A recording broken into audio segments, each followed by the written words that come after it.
Bismillahirrahmanirrahim. Alhamdulillahirabbil alamin. Allahumma sholli ala sayyidina Muhammad wa ala ali sayyidina Muhammad. Iwan dan akhwat yang dirahmati Allah Subhanahu wa taala. Assalamualaikum warahmatullahi wabarakatuh.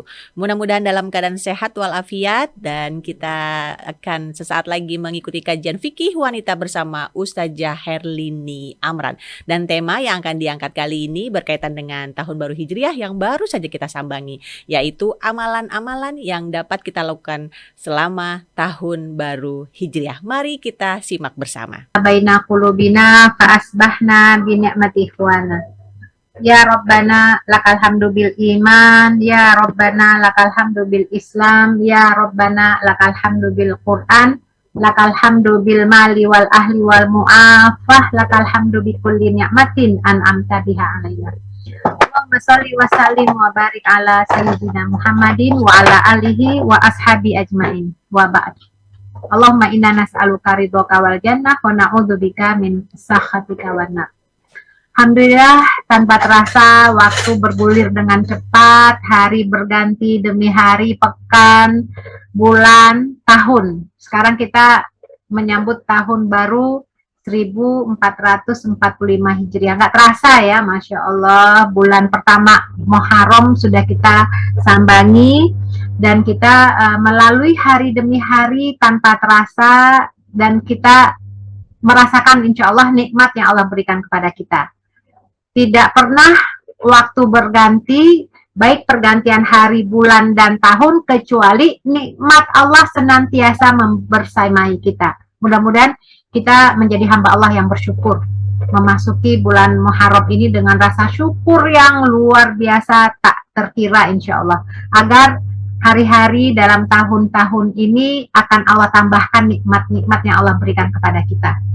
Kita tahu bahwa banyak sekali ya ujian cobaan mungkin yang telah menimpa saudara-saudara kita ya, yang ditinggalkan orang yang dia cintai, mungkin permasalahan-permasalahan ya, begitulah hidup.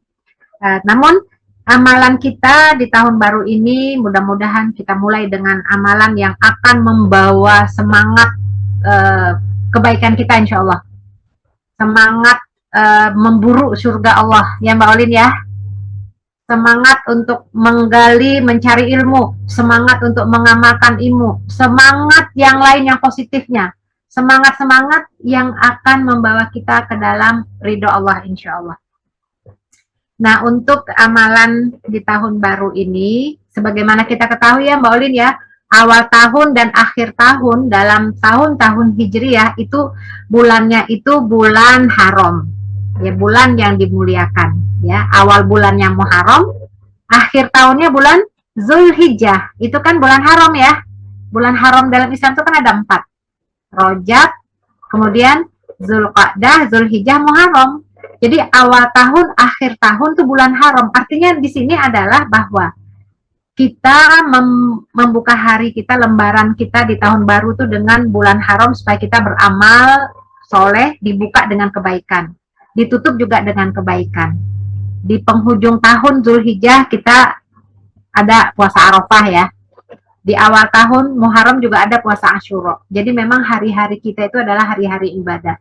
Nah, untuk beramal memulai hari kita dengan lembaran baru, apapun kisah hidup kita, duka, suka, lara, apapun yang terjadi, kita buka lembaran baru kita. Yang pertama adalah dengan tajdidun niyah, memperbaharui niat. Ya, niat kita yang selama ini mungkin perlu diluruskan. Niat berumah tangga, niat membesarkan anak, niat bekerja, niat berusaha, niat dalam apapun seluruh aktivitas kita tuh jangan lupa niat, memperbaharui niat. Orang itu kan bisa saja yang membedakannya itu adalah niatnya. Bisa saja ada orang beribadah sama, tidak ada bedanya. Tapi yang membedakannya di sisi Allah adalah tergantung dari niat. Maka kita niatkan semua aktivitas kita, manajemen niat, semuanya ya Mbak Olin ya. Ketika Mbak Olin datang ke studio dengan pemahaman yang berbeda ya, dikira barangkali saya hadir, ternyata tidak. Insya Allah dengan niat karena Allah pahala, Masya Allah. Begitu juga pendengar-pendengar semua ya, Jangan sambil daripada nggak ada kerjaan, mendingan nggak. Semua aktivitas itu karena Allah. Semua aktivitas itu hanya untuk mencari ridho Allah. Semua aktivitas itu untuk keberkahan hari. Semua aktivitas kita itu untuk meraih cinta Allah. Tidak ada yang tidak berguna, tidak ada yang tidak sia-sia. Semuanya berguna, insya Allah. Semuanya pasti ada manfaatnya. Dimulai dari niat. Ya, mudah-mudahan dengan niat ini, dengan memperbaharui niat ini, terbaharuilah keimanan kita, hari-hari kita, masa depan kita, dan dengan niat untuk menggapai ridho dan cinta Allah, mudah-mudahan kita dapatkan, insya Allah. Nah, itu yang pertama, memperbaharui niat di awal bulan Hijriah, tahun baru Muharram ini ya, tahun baru Hijriah bulan Muharram ini. Kemudian berikutnya, mengingat dan mengenang hijrah Nabi Shallallahu Alaihi Wasallam, yaitu pentingnya kita mempelajari sirah Nabi ya Mbak Ulin ya. Tidak kenal maka tidak apa Mbak Ulin ya? Tidak kenal maka tidak ta'aruf. Ya, tidak kenal maka tidak sayang maka tidak cinta. Maka kita mengingat dan mengenang hijrah Nabi Shallallahu Alaihi Wasallam. Betapa kita bersyukur menjadi umat Muhammad Shallallahu Alaihi Wasallam. Syukur yang tidak bisa diungkapkan dengan lisan, tidak bisa diucapkan dengan kata-kata syukur karena kita berada dalam nikmat iman, nikmat Islam. Kalaulah tidak hidayah dari Allah, mungkin kita tidak menganut Islam. Kita bersyukur telah menjadi umat Muhammad Sallallahu Alaihi Wasallam yang beliau perjuangkan selama 23 tahun dengan air mata pengorbanan, dan kita umat di akhir zaman yang jauh masanya dengan Nabi, jauh tempatnya, bukan sukunya, tidak mengerti bahasanya, jauh jaraknya, dan abadnya pun jauh, berabad-abad jaraknya, tapi kita beriman. Kita beriman dengan apa yang telah dibawanya. Walaupun kita tidak pernah menyaksikan rupanya, tidak pernah mengetahui seperti apa masanya, zamannya, kita tidak mengetahui, kita tidak berada di zamannya, tidak mengetahui seperti apa bentuknya, wajahnya ya secara nyata, tapi kita beriman kepada apa yang telah dibawanya. Dan inilah bentuk keimanan yang luar biasa, yang insya Allah dengan mengenang dan mengingat hijrahnya itu seakan-akan hadir kembali sosok Rasulullah di hadapan kita. Kita bisa bayangkan ya, 13 tahun Rasulullah menyebarkan dakwah di tengah-tengah kafir Quraisy, kaum musyrikin, yang beliau itu betul-betul bersabar menghadapinya. Kita bisa bayangkan masyarakat saat itu menyembah berhala, beliau datang dengan ajaran tauhid. Itu dengan pengorbanan yang luar biasa. Kemudian hijrah ke Madinah itu sudah berabad-abad jaraknya ya, dan sekarang masih kita menikmati ajarannya.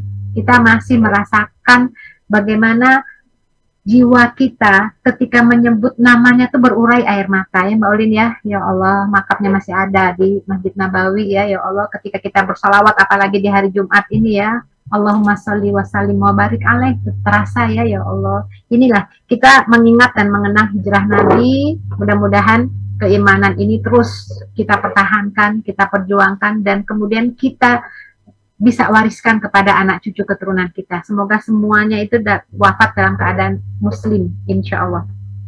Kemudian untuk amalan kita di tahun baru Muharram ini adalah mengingat dan mengenang keutamaan bulannya, kan bulan Muharram ya.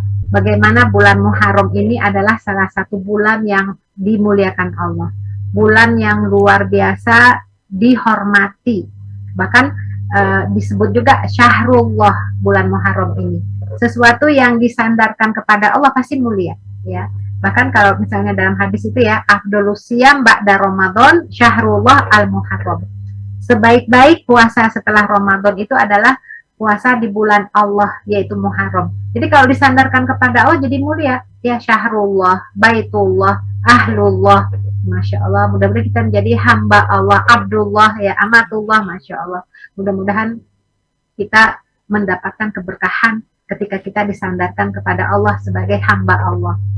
Nah ini bulan Muharram ini bulan yang sangat baik untuk beramal, meningkatkan amal-amal kita karena bulannya adalah bulan mulia. Diisi mulai tahun baru ini, di awal tahun 1445 ini dengan amal soleh. Ya, adanya hari Asyura, hari yang sangat dimuliakan oleh umat Islam ya, hari yang luar biasa keutamaan-keutamaannya. Bahkan berpuasa di hari Asyura itu dapat menghapuskan asanah madiyah.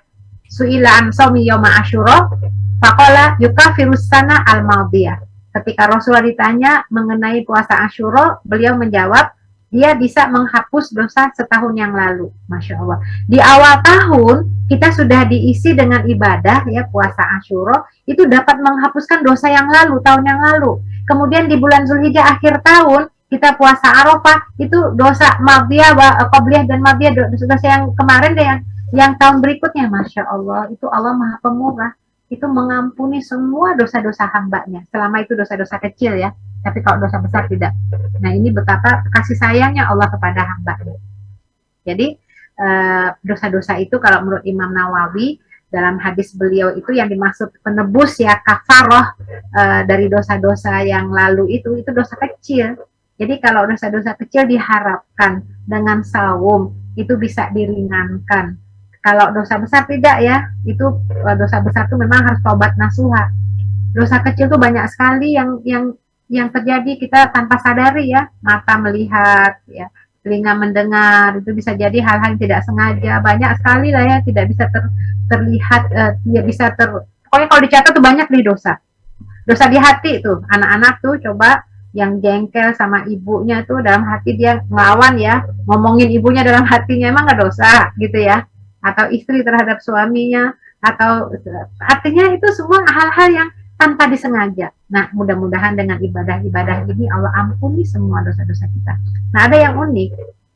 Puasa Asyura itu sunnah, sangat dianjurkan, penghapus dosa. Kita buka tahun kita di tahun baru ini dengan berpuasa Asyura, insya Allah sebentar lagi, ya. Nah, Rasul mengatakan, dahuluilah lain baka itu ila qabil, kalau aku masih hidup di tahun yang akan datang, la asumu, aku akan saum tasik di hari ke-9. Jadi 9, 10. Jadi untuk menyelisihi Yahudi. Jadi 9, 10, 10, 11, ya. Atau 9, 10, 11. Jadi 3 hari. Nah, ini amalan yang kita lakukan pembuka tahun. Jadi tahun baru kita buka dengan ibadah baru. Kita buka dengan niat baru. Kita buka dengan perilaku yang baru. Kita buka dengan kebaikan-kebaikan yang kita perbaharui, insya Allah. Nah, kemudian juga sedekah. Jadi awal tahun, di tahun baru bulan Muharram, di samping saum Asyura, ya, 9, 10 atau 10, 11 atau 9, 10, 11, kita juga sedekah, memperbanyak sedekah.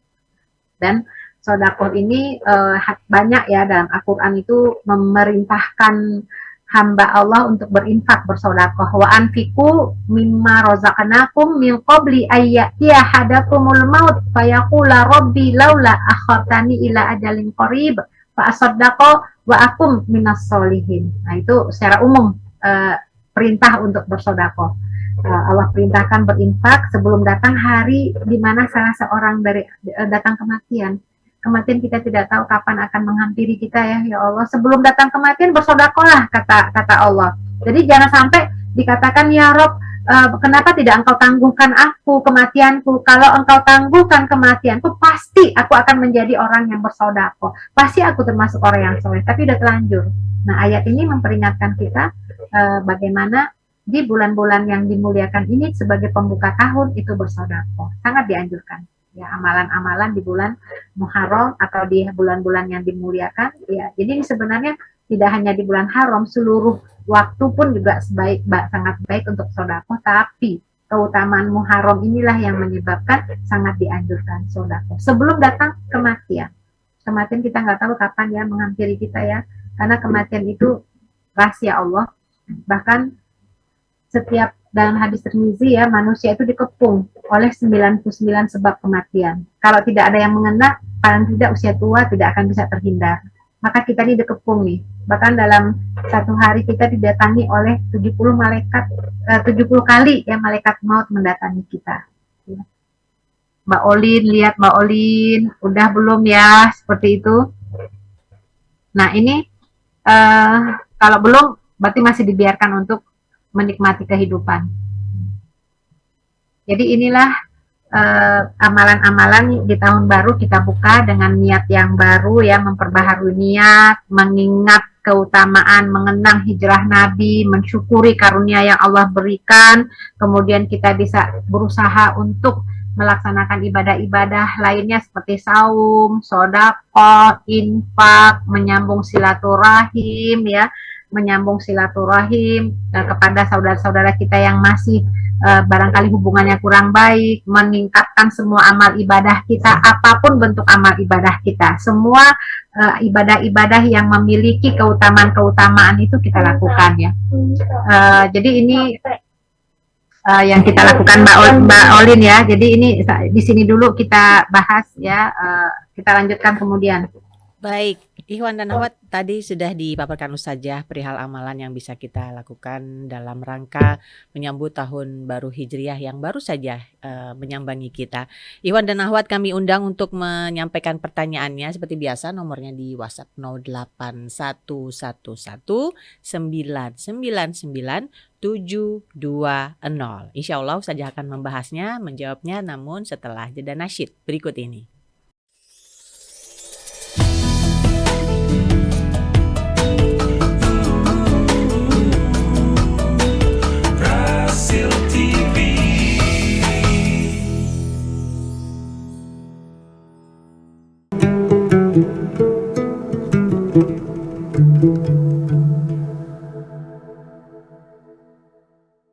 Tahun baru Hijriah. Ada beberapa hal yang masih ingin disampaikan, Ustazah? Ya, sedikit Mbak.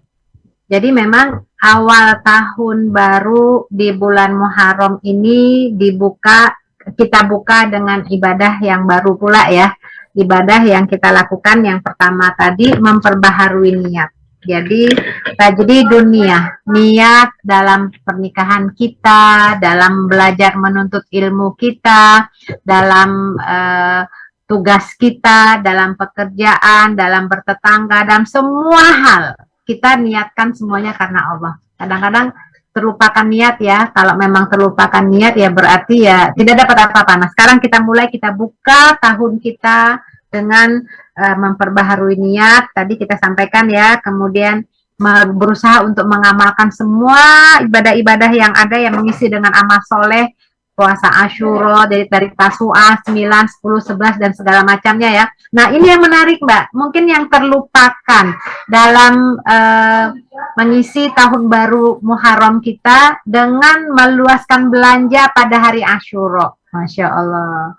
Jadi memang tentang hadis ini memang para ulama berbeda pandangan ya. Ada yang menyebutkan sunnah, apa segala macam, ada yang tidak ya, hadis yang tidak kuat.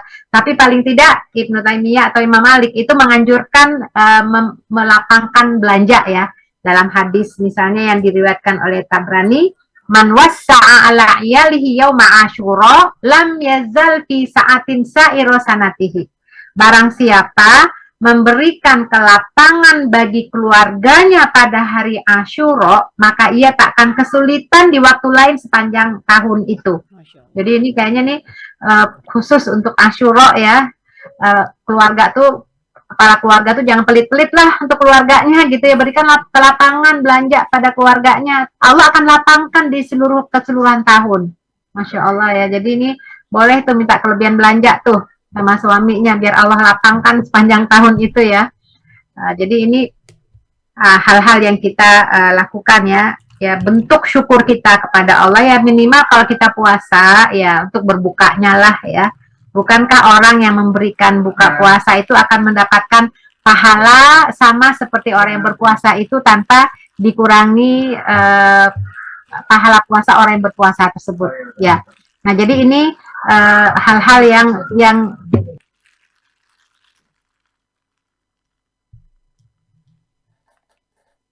jadi ini meluaskan belanja bagi keluarga ya. Mudah-mudahan hari yang membahagiakan kita semua ya. Jadi hari keluarga, Masya Allah, hari keluarga internasional Muslim. Belanjanya lapang buat keluarganya di Asyura gitu ya. Jadi ini memang sangat menarik sekali ya kalau keluarga. Paling tidak kita merasakan deh bulan haram. Jadi terasa ya selama ini kan kenapa kita tidak kurang memaknai ya bulan-bulan, karena memang tidak hidup bulan-bulan Hijriah itu di hati kita. Di kita ini sudah terbiasa bulan Masehi. Jadi kadang-kadang menganggap bulan apa ya. Jadi kalau kita sudah apa ya namanya istilah itu, kalau bulan Hijriah itu sudah melekat di hati kita, jadi kita ingat, karena bulan Hijriah itu adalah bulan ibadah. Kita ketika mengenal bulan Hijriah, kita akan tahu kapan kita ibadah, kapan ayamul bid, kapan saatnya kita mulai berpuasa, awal bulan, di bulan haramnya kapan, semuanya itu ya akan tahu ya. Jadi insya Allah amalan di tahun baru ini kita mulai sebagai pembuka hari, pembuka dengan bulan Muharram ini dengan ibadah ya, dengan memperbaiki niat, memperbanyak amal soleh, minimal meluruskan selama ini yang mungkin kita keliru, memperbaiki hubungan baik kita ya. Jadi ini hal-hal yang sebenarnya biasa kita lakukan ya. Jadi ini hal-hal yang seperti inilah ya, biasa ya, memperbanyak amal ibadah itu seperti puasa, sodako, silaturahim, memperbaiki diri. Kalau makna hijrah itu mulai kembali ke jalan yang lurus. Bagi yang selama ini jalannya masih agak-agak gimana ya, mengevaluasi diri, mengevaluasi ketakwaan kita, ketaatan kita. Inilah di bulan inilah, insya Allah. Mudah-mudahan bulan Muharram ini membawa berkah buat semua. Ya, dengan orang lain juga mendapatkan keberkahannya dengan sodako dan infak yang kita lakukan ya, memperbanyak sodako dan segala macam ya, tadi kita telah sampaikan, menyambung silaturahim. Jadi kebaikan-kebaikan itu akan tercermin, terlihat, oh bulan Muharram, jadi kita jadi sangat ini ya, sangat merindukan ya datangnya awal tahun dengan ibadah yang kita mulai semangat untuk melakukannya. Nah, itulah hal-hal yang terkait dengan amalan di tahun baru Muharram. Nah, sedikit mengungkapkan kembali kisah atau peristiwa bersejarah yang terjadi di bulan Muharram, itu luar biasa loh sebenarnya. Pada hari Asyura terutama tanggal 10 Muharram tuh Masya Allah, itu hari bersejarah, peristiwa bersejarah yang luar biasa, yang sangat menarik ya. Misalnya Allah terima taubatnya Nabi Adam. Nah, kita kemudian juga merefleksikan ya, bagaimana taubatnya Nabi Adam. Padahal kita tahu kesalahan yang dilakukan oleh Nabi Adam tuh nggak banyak, cuma satu, yaitu tidak mentaati apa yang telah dilarang oleh Allah. La ta'kul hadis syajarah, jangan makan buah dari pohon ini. Ya karena memang pengen ya digoda sama setan, makan juga. Padahal kesalahannya hanya memakan. Nah, bagaimana dengan kesalahan-kesalahan kita selama ini? Memakan barang-barang yang haram atau yang syubhat atau sesuatu yang bukan hak kita, itu betapa banyak ya Allah. Demikian kesalahan itu menyebabkan Nabi Adam diturunkan di bumi. Nah, beliau itu kemudian diselamatkan Allah, artinya taubat ya. Beliau bertobat dari dosanya dan Allah terima taubatnya. Nah, bagaimana dengan kita? Maka kita jadikan Muharram ini juga adalah taubatnya kita dari semua dosa-dosa yang pernah kita lakukan. Ya, kembali baru, kan tahun baru, iman baru ya, niat baru, semuanya jadi baru ya, yang baik-baik itu jadi baru semua. Insya Allah hubungan yang baru, yang lebih baik lagi, insya Allah dengan Allah, dengan hamba-hamba Allah. Itu diantaranya. Kemudian Nabi Nuh alaihissalam ini kan diselamatkan Allah ya, kapal ya yang berlayar, katanya itu setahun ya, ketika terjadi banjir besar ya, itu beliau diselamatkan. Itu kan betapa rasa syukur itu bisa dirasakan ya, itu di Asyura. Makanya kita mulai nanti insya Allah melaksanakan ibadah puasa Asyura ya, didahului dengan 9 Tasu'a, 9, 10 atau 10, 11 itu dengan rasa syukur. Mensyukuri kita mampu bisa beramal soleh, sebagaimana rasa syukur yang dialami oleh Nabi para anbiya terdahulu ya, diselamatkannya Nabi Musa, Nabi Ibrahim dari Raja Namrud, Nabi Yusuf dari penjara ya, dikeluarkan dari penjara di Mesir, Nabi Yunus keluar dari perut ikan hiu, Nabi Ayub diselamatkan dari penyakit. Nah, kita juga melaksanakan sebagai rasa syukur kita beribadah kepada Allah dengan berpuasa. Mudah-mudahan dengan syukur ini Allah akan permudahkan semua keinginan hajat kita, dan Allah bisa menutup hari kita, Allah berkenan menutup hari kita dengan penutup yang terbaik, yaitu husnul khotimah. Wallahu a'lam bishawab. Begitu Mbak. Masya Allah, Iwan dan Awat telah lengkap tadi pemaparan Ustazah perihal amalan di tahun baru Hijriah saat ini yang sudah kita sambangi, dan langsung masuk ke tanya dan jawab saja ya. Izinkan saya langsung membacakannya. Ini dari tidak ada namanya. Baik, hamba Allah saja. Assalamualaikum warahmatullahi wabarakatuh. Waalaikumsalam warahmatullahi wabarakatuh. Ustazah, mohon penjelasannya. Pada tanggal 10 Muharram dikenal dengan Idul Yatama. Adakah sejarah yang menjadikan tanggal 10 Muharram sebagai hari raya anak yatim, Ustazah?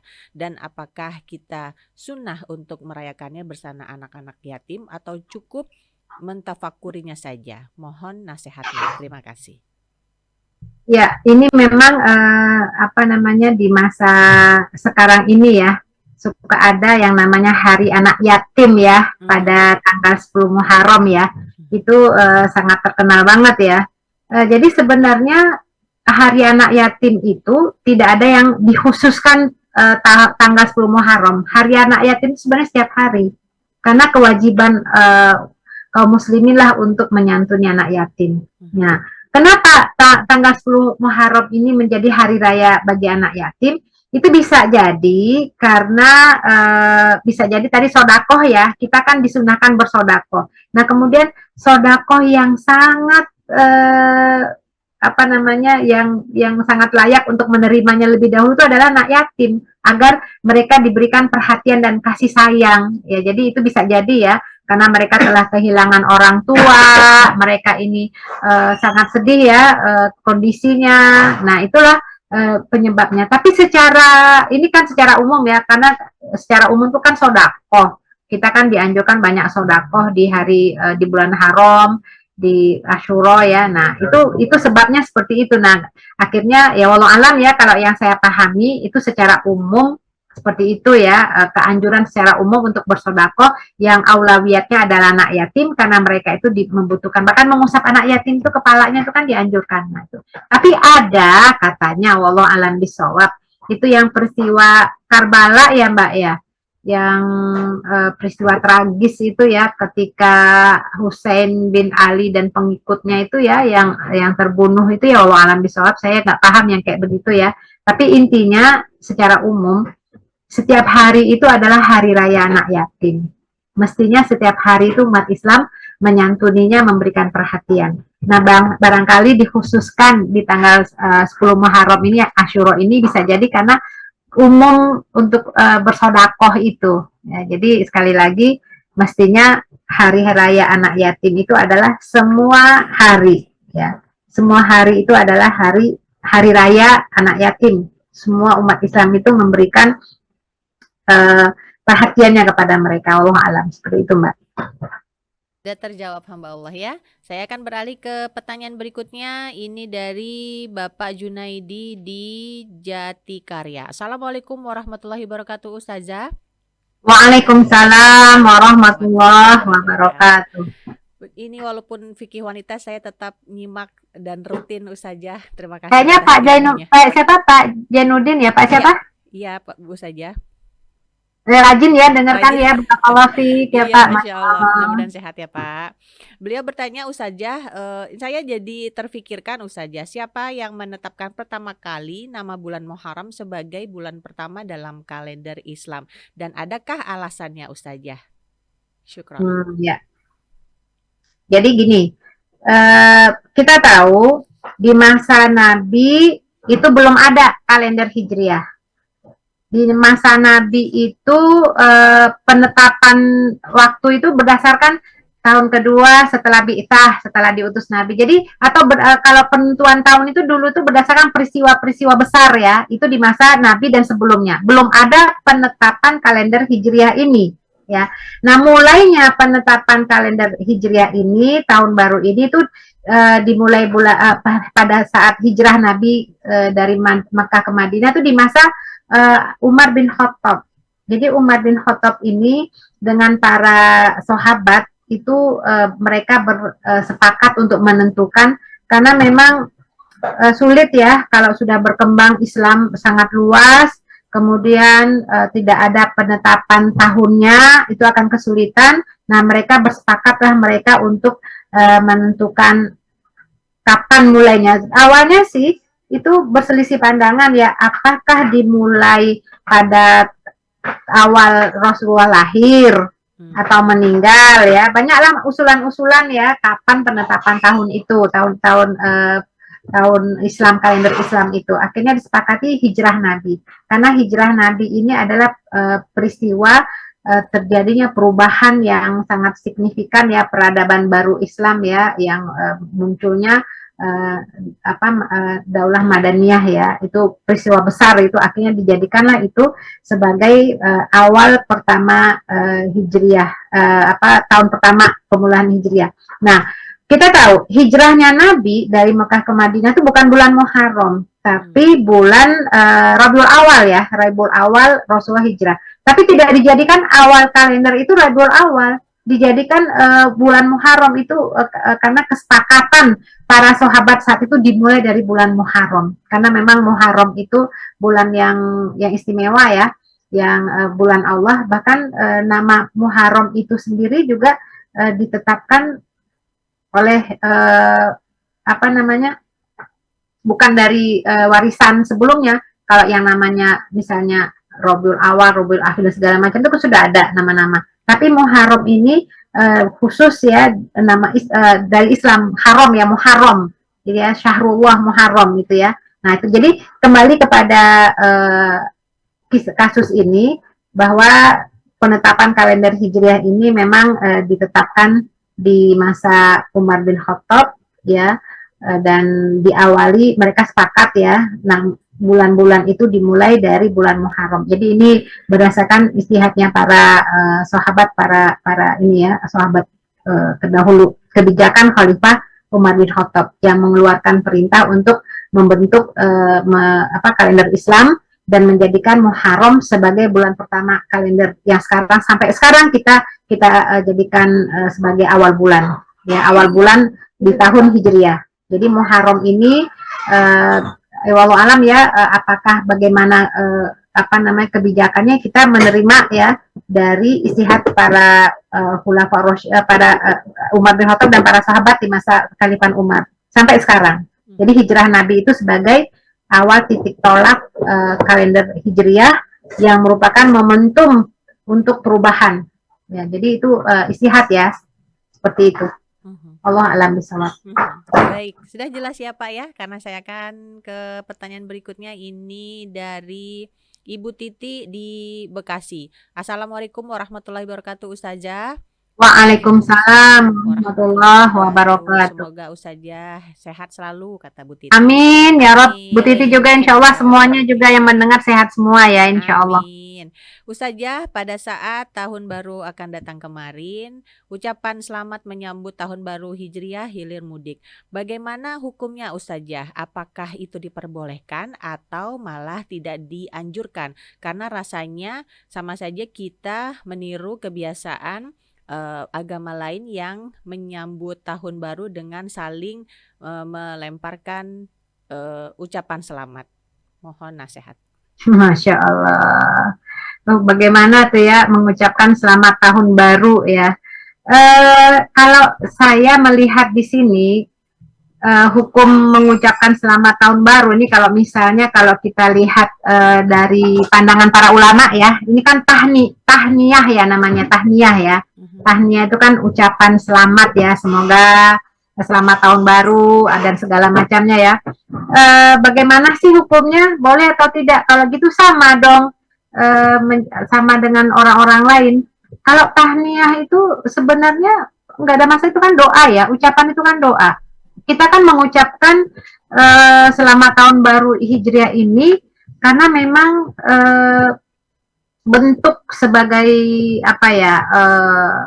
perhatian terhadap bulan kita, tahun kita. Ini kan syiar sebenarnya ya, bentuk sukacita ya, untuk doa ya, bagaimana kita bisa menjalani tahun baru ini dengan ketakwaan. Jadi ada momen kita mengucapkan dengan doa ya untuk selamat tahun baru Islam ini, dengan tujuan tentu pakai niat ya, tujuannya agar kita bisa mengisi hari-hari kita di tahun ini dengan optimal dan baik. Jadi bentuk ucapan, kalau saya mengambil pandangan para ulama sih tidak masalah ya, artinya memang sih masalah boleh atau tidaknya memang ya namanya juga masalah fikih, pasti sudah ada istilahul fuqaha di situ ya, ada yang membolehkan untuk mengucapkan selamat pergantian tahun baru, itu ada yang nggak boleh ya, macam-macam lah pandangannya itu ya. Ya intinya kalau saya lihat di sini syiar ya. Ya jadi masalah ini memang sudah ada pro dan kontra. apakah itu bid'ah atau tidaknya. Ya, jadi kalau bagi sebagian ulama ya misalnya kalau Imam Syuuti mengatakan ucapan selamat itu mubah aja. Kalau misalnya hanya untuk mengucapkan tahniah ya ucapan selamat itu nggak ada masalah kan ini tidak kaitannya dengan akidah. Yang lain mengatakan nggak boleh. Itu kan nggak ada di Nabi nggak mencontohkan. Kalau saya melihat di sini mengikuti pandangan yang namanya muamalah ya. Muamalah itu kan hubungan kita ya untuk menyemangati, yang menyemangati kan semangat dong. Nah kalau bukan kita yang menggambar-gemborkan tahun kita, tahun Islam, tahun Hijrah siapa lagi gitu ya? Apalagi untuk generasi anak-anak kita ada semangat kepemilikan kita punya tahun baru loh.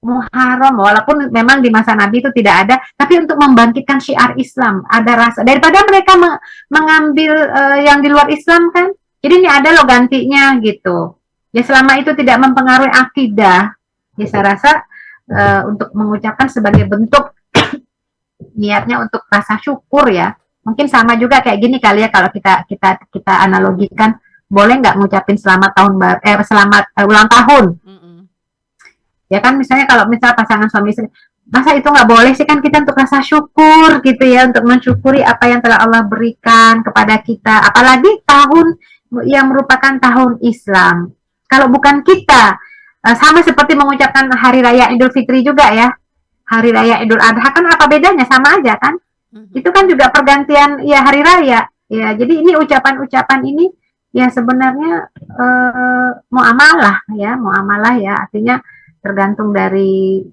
niatnya. Jadi kalau ada dua pro dan kontra, yang satu mengatakan nggak boleh, yang satu mengatakan boleh, itu kan masalah fikih ya. Kalau saya mah mengambil yang setuju aja, karena ucapan selamat tahun baru ini kan sebenarnya bagian dari muamalah untuk mengungkapkan rasa suka, mendoakan pula gitu ya, termotivasi. Jadi nggak ada niatan-niatan yang lain ya daripada kita mengikuti tahun yang tidak di luar kita ya mendingan coba deh kalau misalnya umat Islam tidak digiring untuk menyambut tahun baru Islam dia akan menyambut tahun baru yang lain betul jadi akan senang dengan tahun kan kita punya ya udah kita aja jadi niatnya itu untuk mensyiarkan tahun kita jadi ini semua kita saling menghargai aja deh kalau bagi yang menganggap itu bid'ah silakan nggak usah kerjakan tapi jangan juga di dijudge atau dihakimi bagi orangnya masing-masing aja lah gitu jangan saling melemahkan kita kan bersaudara gitu Mbak.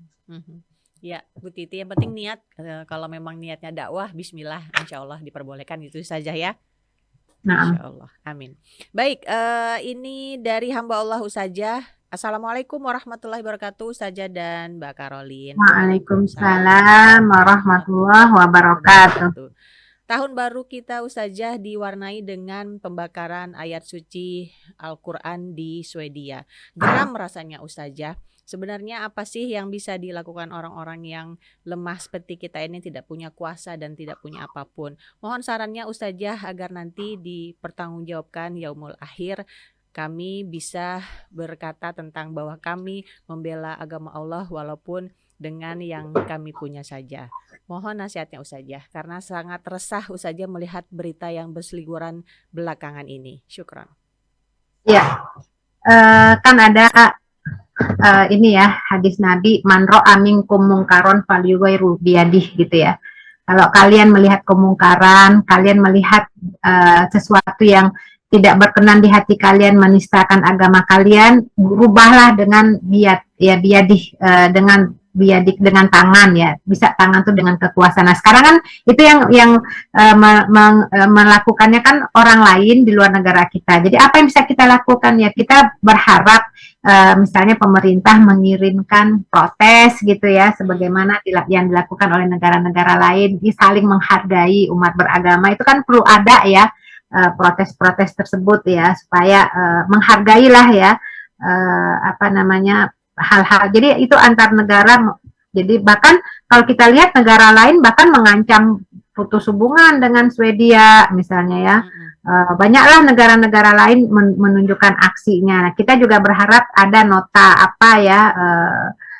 pembelaan gitu ya, itu dari sisi pemerintah misalnya atau pokoknya adalah dari sisi kita ini kan rakyat ya. Kita kan nggak punya apa-apa. Tapi saya rasa Kemenlu RI sudah mengecam ya kalau nggak salah ya. mengecam aksi pembakaran Al-Quran di Swedia. Pemerintah kita tuh sudah membuat ini ya, aksinya ya, mengecam ya, udah ada itu ya. Nah kita nih apa yang kita tadi melihat kemungkaran nggak bisa dengan tangan, dengan lisan paling tidak kita tulis kayak apa kayak gitu ya, mengecam apalah yang bisa kita lakukan. Nggak bisa juga karena gaptek atau segala macam. Doakan. Ya kita berdoa semoga Allah memberikan balasan kepada orang yang menistakan agama ya. Bahkan kalau yang menarik Mbak, itu ada namanya siapa, Daniel ya, di orang Swedia juga, dia itu juga termasuk tokoh anggota dewan atau kalau nggak salah ya, dia itu mengecam umat Islam yang membangun masjid. Jadi termasuk yang melarang pembangunan masjid di Swedia, di negara Swedia. Oh, pokoknya benci banget lah dengan umat Islam. Saking bencinya dia tuh bertekad untuk mempelajari Al-Quran Islam itu untuk menghambat lajunya perkembangan umat Islam di sana. Nah, mulailah dia belajar. Jadi untuk menghantam umat Islam dari ajarannya, dia pelajari Al-Quran. Ternyata subhanallah, hidayah itu kan di tangan Allah ya. Tahluk dia masuk Islam, Masya Allah. Yang awalnya ingin menghancurkan umat Islam dengan ajarannya, malah dia yang masuk Islam, Masya Allah. Swedia jadi juga, Ustazah? Oh ya, betul, Swedia juga. Nah itu, atau kemarin kalau kita lihat yang membuat film fitnah itu ya Mbak ya, Iya. dia udah buat, udah sebarkan, akhirnya, nah itu Allah, bagi Allah mudah untuk membolak-balikan hati. Nah tinggal kita, geram kita melihatnya, kita bisa berdoa, ya Allah, balikan hati orang itu untuk bisa merasakan bagaimana keagungan, kemuliaan agama ini, beri mereka hidayah dan petunjuk, bisa aja kan? Ya kayak Umar bin Khattab deh, awalnya dia datang mau membunuh Rasulullah Shallallahu Alaihi Wasallam, itu ketika dia kata orang tuh, adikmu aja udah Islam, terus dia mendengarkan Al-Quran surat Toha itu ya, ayat 1-10 tuh datanglah hidayah. Makanya hidayah itu Masya Allah. Jadi kalau yang kayak gitu kita doakan, kita banyak minta kepada Allah. Ketika Islam dihancurkan atau Islam dihinakan, semoga Allah tinggikan, Allah muliakan hina dengan mereka mendapatkan hidayah. Tapi kalau udah benar-benar ya ininya permusuhan mereka, ya tinggal doa aja sama Allah, ya Allah, kami serahkan dia kepadamu ya Allah, urusanmu terhadap mereka. Ya artinya kalau udah urusan ke Allah yang megang, udahlah habislah mereka itu. Gampang bagi Allah ya. Kayak kemarin itu juga di mana Mbak yang bikin karikatur Nabi ya, yang akhirnya dia tuh dikawal terus, akhirnya dia kebakar sendiri ya kalau nggak salah ya. Iya, kecelakaan mobil. Kecelakaan mobil. Nah itu kan Allah yang bertindak semua. Jadi seperti itu ya Bu ya. Yang penting sekarang adalah kegeraman kita itu jangan sampai tidak produktif, hanya bisa mencela, mencaci, memaki. Kita doa ya, dengan dia melakukan itu, ya Allah, engkau tambah pengikut agama ini, engkau perkuat, pokoknya begitulah Bu ya, dengan doa ya. Kalau kita di posisi rakyat yang tidak bisa melakukan apapun kecuali dengan doa, dan itu adalah selama-lamanya iman. Masya Allah. Baik Ustazah, kegeraman yang datang dari Swedia ini nampaknya jadi penutup pertanyaan sesi ini Ustazah. Mohon kiranya kesimpulan kita Ustazah, tafadhol. Ya, pendengar yang dirahmati Allah, hijrah ini adalah perjuangan monumental yang dilakukan Rasulullah dan para sahabat ya. Mereka meninggalkan segala hartanya termasuk rumah dan semuanya menuju Yathrib atau Madinah ya, yang mereka rela meninggalkan tanah air menuju ke tempat yang tidak jelas masa depannya, tapi mereka lakukan untuk mempertahankan keimanannya. Dan disinilah mulai peradaban Islam. Tanpa hijrah mungkin tidak ada peradaban Islam yang dimulai dari Madinah. Tanpa hijrah mungkin tidak ada kemenangan demi kemenangan yang diraih Rasulullah dan para sahabatnya hingga mampu memfutuhkan Mekah dan menyebarkan Islam ke seluruh jazirah Arab, yang hingga sekarang ini Islam dipeluk oleh lebih dari hampir 2 miliar penduduk bumi ya. Insya Allah dengan tahun baru Hijriah inilah kita mengenang kembali momentum kemenangan ini. Semoga Allah memberikan kita kemudahan, kemenangan dan dalam penyebaran Islam ini, dan kita banyak beramal soleh di dalamnya insya Allah, yang tidak hanya amal individual tapi juga amal sosial yang menambah penyebaran luas ini semakin luas insya Allah. Aku qauli hadza astaghfirullahi wa lakum. Assalamualaikum warahmatullahi wabarakatuh. Waalaikumsalam warahmatullahi wabarakatuh. Jazakumullah khairan kasiran Ustazah Herlina Amran atas waktunya, atas ilmunya, insya Allah bermanfaat besar. Dan juga Ikhwan dan Akhwat yang menyimak kami dari awal hingga akhir. Mudah-mudahan kajian kali ini bisa menjadi bekal kita untuk menapaki tahun yang baru lebih baik lagi, insya Allah. Yang bertugas hari ini saya Caroline, didampingi oleh Ondi, juga tadi ada Anis, mungkin sudah digantikan Bang Yusuf. Kami ucapkan terima kasih sebesar-besarnya atas perhatiannya, atas partisipasinya, dan yang menyampaikan pertanyaan juga terima kasih.